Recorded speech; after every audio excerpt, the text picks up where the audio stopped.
primeiro oficial fala: Capitão, nossos instrumentos não estão funcionando. Não sei em que direção estamos voando. O capitão fala: Isso não pode estar acontecendo. Ative a navegação manual imediatamente. Precisamos descobrir a direção do avião agora mesmo, ou ele pode cair a qualquer momento. No meio da noite, um avião de passageiros da Korean Air começa a seguir por engano em direção a uma área montanhosa, acreditando se tratar de um aeroporto. Ao sobrevoar o Oceano Pacífico, em vez de ir em direção ao aeroporto, o avião se desvia para uma direção em que apenas a morte parecia inevitável. E o maior problema foi que a tripulação que pilotava o avião não tinha ideia de que estava fazendo uma aproximação completamente errada. Eles não tinham ideia de que sua pequena negligência levaria a um desastre tão grande. E quando perceberam seu erro, já era tarde demais. Não levar as coisas a sério e não prestar atenção às instruções do controle de tráfego aéreo pode levar a um grande desastre. Essa é a lição que aprendemos com um trágico incidente envolvendo esse voo. E hoje, neste vídeo, vamos explicar esse desastre aéreo que te causará arrepios na espinha. A propósito, se você gosta desse tipo de conteúdo, não deixe de se inscrever no nosso canal para dar uma moral a mais, para que possamos continuar trazendo vídeos excelentes para vocês. Agora vamos começar essa história.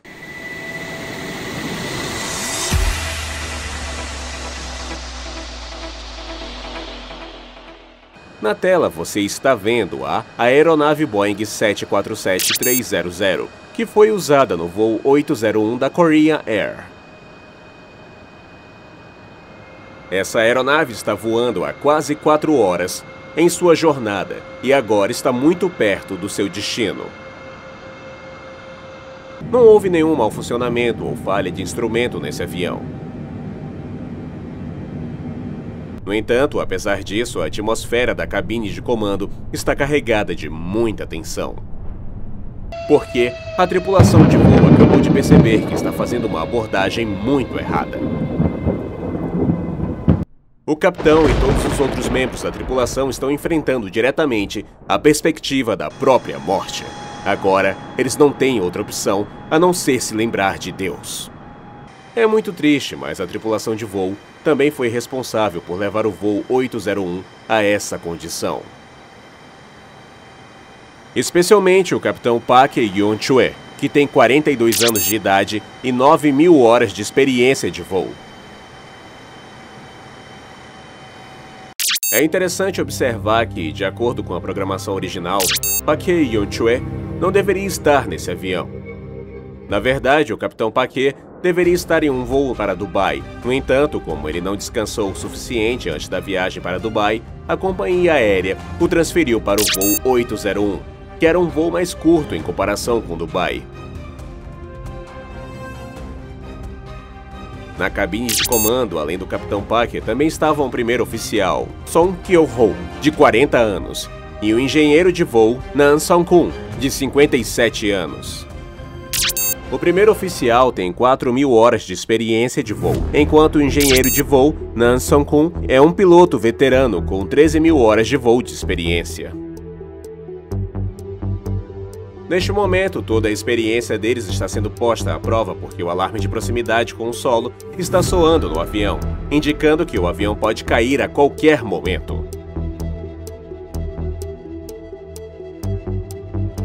Embora esse avião devesse chegar ao aeroporto internacional Antônio B. Wonpet, em Guam, no momento ele está se dirigindo para uma queda e aproximadamente 5 km atrás do pico da montanha Vigia.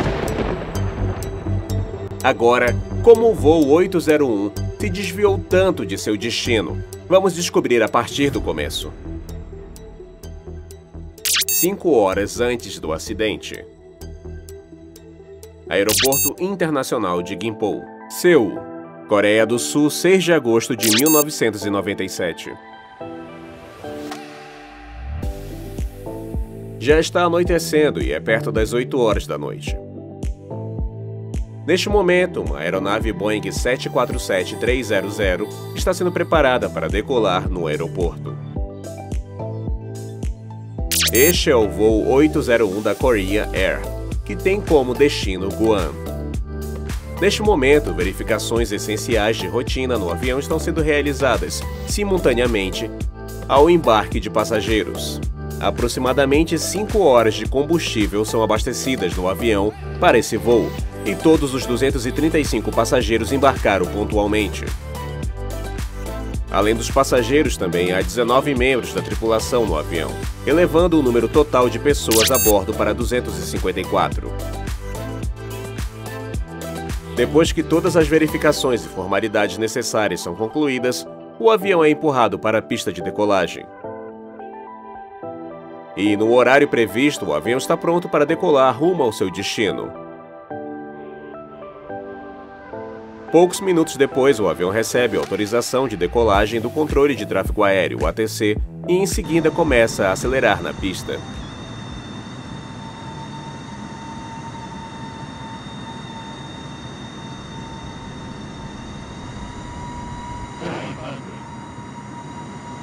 Dessa forma, às 20 horas e 53 minutos, o voo decola de Seul. Vale ressaltar que nenhum problema foi observado antes ou durante a decolagem com o avião. Até a decolagem desse voo ocorre de forma totalmente normal. No entanto, durante a decolagem, ninguém tem ideia do que acontecerá com esse avião nas próximas horas. Seja como for, poucos minutos após a decolagem, o avião atinge sua altitude de cruzeiro. Nesse momento, o capitão Park está no controle do avião, enquanto o primeiro oficial é designado para a função de piloto de monitoramento. A viagem inicial de 4 horas de voo 801 prossegue com muita tranquilidade e sem nenhum problema. E assim, por volta da 1 hora da manhã, o avião entra na área de Guam. Durante esse tempo, o primeiro oficial contata o controle de tráfego aéreo para informá-lo sobre sua chegada. E, em resposta ao controle de tráfego aéreo, o instrui a se preparar para o pouso na pista 6L. 5 minutos depois, o controle de tráfego aéreo contata o voo 801 novamente e informa ao primeiro oficial que eles podem iniciar a descida, mantendo a altitude de 2.600 pés, se assim desejarem. Nesse momento, a altitude do avião é de 41.000 pés. Alguns minutos depois, o capitão diz que agora deve começar a reduzir a altitude. Seguindo as instruções do comandante, o primeiro oficial contata o ATC e informa que estão descendo para 2.600 pés. Agora o avião começa a sua descida. Enquanto isso, o capitão, o primeiro oficial e o engenheiro de voo conversam sobre os longos turnos na companhia aérea, e suas vozes sugerem que eles podem estar sentindo um pouco de sono. Cerca de 20 minutos após 1 hora da manhã, o capitão e o restante da tripulação do voo observaram que Guam estava sob forte chuva e que o tempo estava piorando rapidamente. Para evitar isso, o piloto solicita ao controle de tráfego aéreo um desvio de 16 km para o lado esquerdo. O piloto pretendia desviar o avião 16 km para a esquerda, para contornar o mau tempo e seguir em frente sem ir direto para o aeroporto. O ATC aceita a solicitação e o avião começa a avançar desviando ligeiramente para a esquerda. Depois disso, a 1 hora e 31 minutos, o primeiro oficial informa ao ATC que o avião já tinha saído das nuvens espessas. Eles solicitaram vetores de radar para a pista 6L e 0,54. Em resposta, o controle de tráfego aéreo instrui a tripulação a prosseguir em uma direção de 120 graus. Por vários minutos, o avião continua prosseguindo da mesma forma. Então, às 1 hora e 38 minutos, o ATC entra em contato com o voo 801 novamente e diz: vire à esquerda no sentido 090 e entre no localizador. Isso significa virar à esquerda para um rumo de 90 graus e estabelecer contato com o localizador. Agora vou explicar que o localizador faz parte do sistema de pouso por instrumentos, ILS. A função do ILS durante o pouso é orientar o avião sobre quando, em que direção e que velocidade e a que altitude ele deve seguir em frente. Com a ajuda do sistema de pouso por instrumentos, ILS, o avião pode pousar perfeitamente mesmo em condições de mau tempo e visibilidade zero. Esse sistema de orientação inclui vários instrumentos essenciais com balizas de marcação glide, slopes e equipamentos de medição de distância. O localizador também é um desses instrumentos que funciona para alinhar o avião com o centro da pista de pouso. Como o tempo em Wuhan estava muito ruim, o voo 801 usou o ILS para pousar.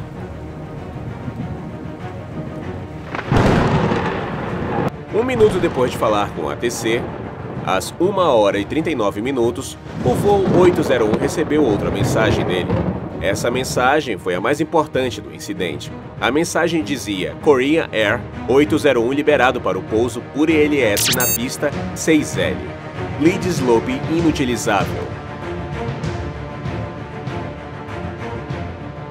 Essa mensagem significava que o voo 801 tinha permissão para usar a abordagem ILS para se dirigir à pista 6L.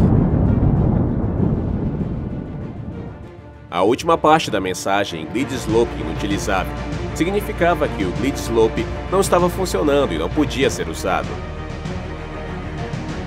Mas, de alguma forma, tanto o capitão quanto o primeiro oficial não entenderam a mensagem.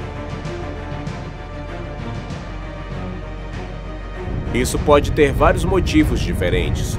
O motivo mais comum é que um problema com o instrumento, como um fone de ouvido ou microfone, pode fazer com que a comunicação online não seja clara.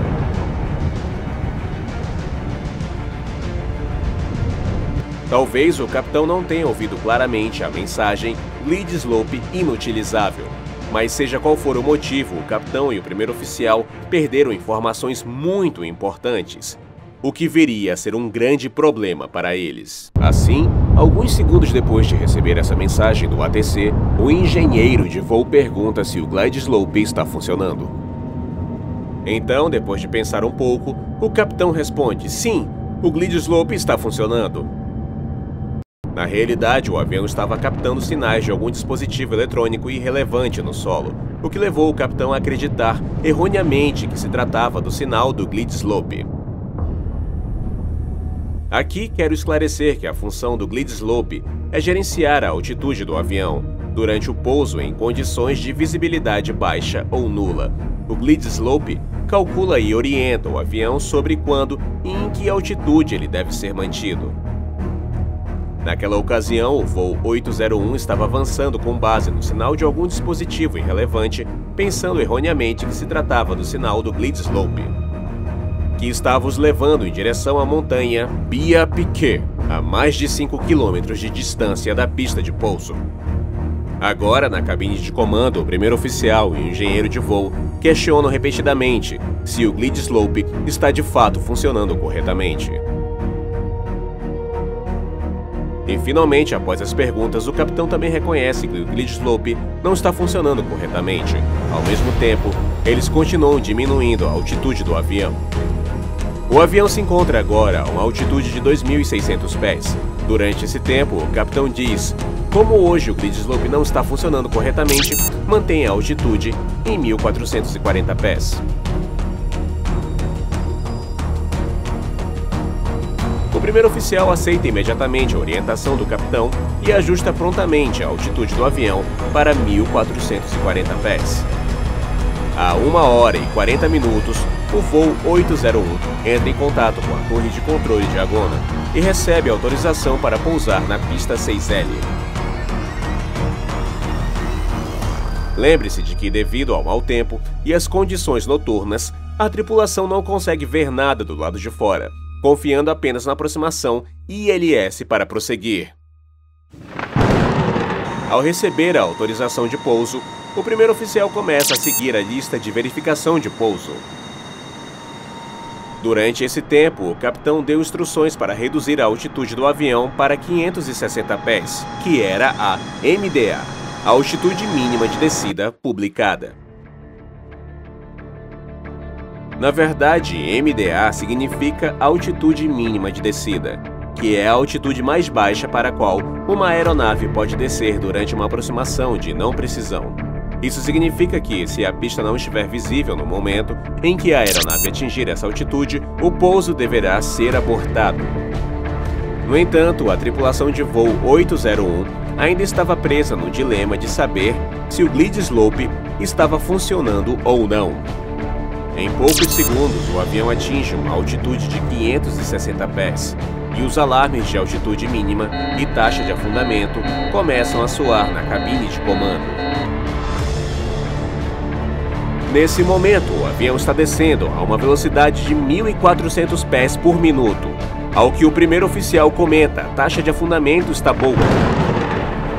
Finalmente, quando o avião atinge uma altitude de 200 pés, o primeiro oficial diz: pela primeira vez, vamos fazer uma aproximação perdida. Em palavras simples, o primeiro oficial sugere abortar a aterrissagem e fazer uma volta. Isso indica que eles perceberam que não estavam se aproximando da pista, mas indo em direção a uma montanha. Alguns segundos depois, o primeiro oficial grita de novo: a pista de pouso não está visível! Dê a volta! Dê a volta!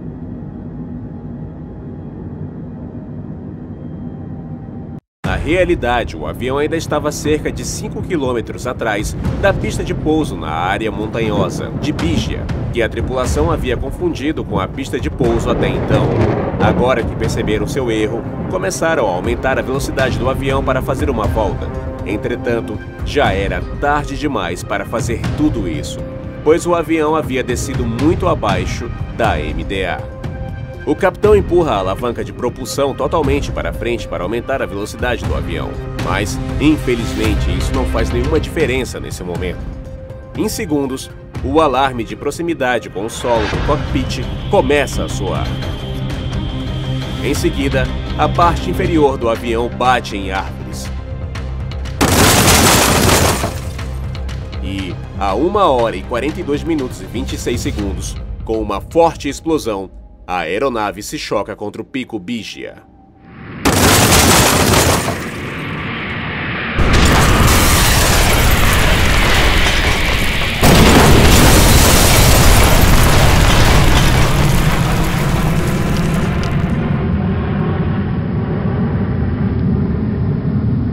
Aqui, o controle de tráfego aéreo de Guam estaria preocupado, se perguntando por que o avião ainda não tinha chegado à pista. De acordo com a última conversa, o voo 801 já deveria ter aterrissado no aeroporto. Finalmente, algum tempo depois, eles recebem a notícia de que uma fumaça foi vista subindo perto do pico Bigia, nas montanhas de Nimitz. Ao receber essa notícia, a equipe de resgate é enviada imediatamente para o local. Eles trabalham rapidamente para evacuar todos os indivíduos do local do acidente e transportá-los para o hospital. No entanto, apesar dos esforços de resgate, apenas 25 pessoas sobreviveram a esse incidente. Isso significa que 229 das 254 pessoas morreram no acidente. Bem, a investigação começa e, depois de um estudo minucioso de todas as evidências, o Conselho Nacional de Segurança dos Transportes, NTSB, conclui que a comunicação deficiente entre a tripulação de voo e a tomada de decisões extremamente ruim do capitão foram as principais causas desse incidente. O NTSB também atribuiu as principais causas da queda do avião ao fato de o controle de tráfego aéreo não ter informado a tripulação de voo sobre as condições meteorológicas adversas em Guam e a consulta inadequada da tripulação de voo sobre o glide slope quando surgiram dúvidas. Talvez, se o capitão não tivesse tratado com indiferença a questão do mau funcionamento do glide slope, esse incidente poderia ter sido evitado. Mas, no final, só podemos dizer que o destino não pôde ser evitado. O vídeo de hoje termina por aqui. Muito obrigado por assistir até o final e até o próximo vídeo.